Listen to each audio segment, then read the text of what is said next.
Hey, what's up? It's Dead Guy Cardboard. I want to do a pickup video of some key vintage rookie cards I picked up.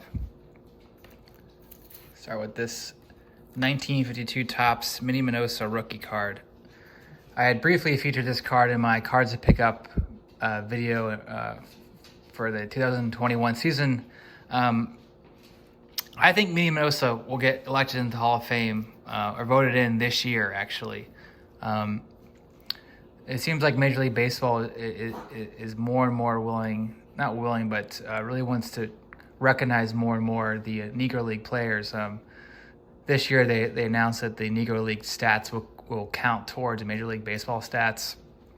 So to me, I just feel like he's the most obvious candidate that spent his time in the Negro Leagues that deserves to be in the Hall of Fame.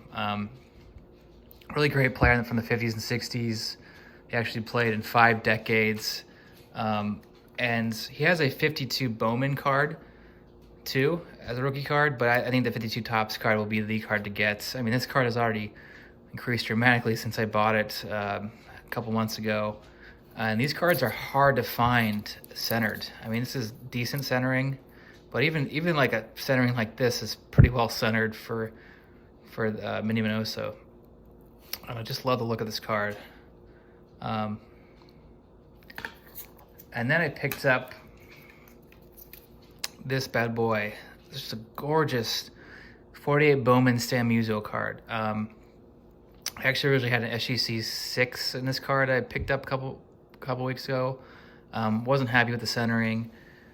But I found this card online on eBay, and I was able to reach out to the seller, and I was able to actually pick it up in person and get it for a somewhat cheaper price, and by meeting up in person.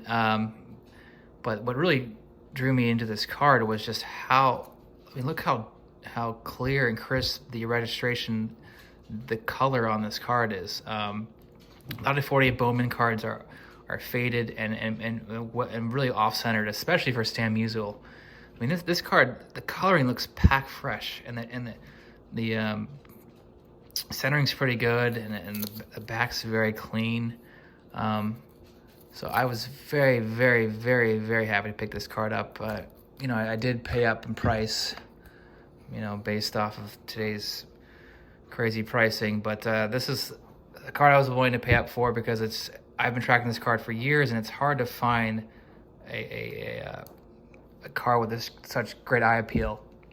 And I was willing to honestly pay the crazy price we're paying now because I think Stan Musial is just such an undervalued player in the hobby. Some consider him to be a top 5 greatest player of all time, if not the top 10. And he's just often overlooked by other players from his era, and because he was on the Cardinals and not the Yankees or the Red Sox or another huge market team. But Musial was the man, Stan the man. And this is actually his rookie card. The what they say is the 48 Leaf. It definitely came out in 49.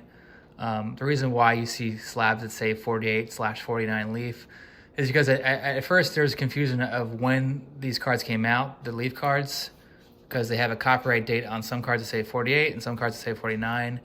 I believe Musial's Leaf card has a copyright of 48 on the back, but we know from people that are around during this time, they're still alive, they remember picking up, you can only pick up the Leaf cards in 1949, not 1948.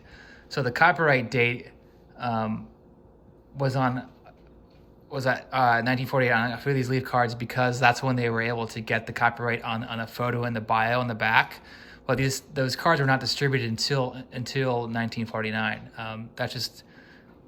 It's a fact now. So this is his true rookie card. If you don't count the 47 Bond Bread, which is like in bread, this is his first traditional baseball bubblegum. Out of a bubblegum pack rookie card. I can go on and on about Bowman, but a lot of people don't like this set. I think it's just kind of a boring set because it's black and white photo, but I actually love the look of this card in the set, especially if you're patient and find a good eye appeal card. All right, that's it. Later.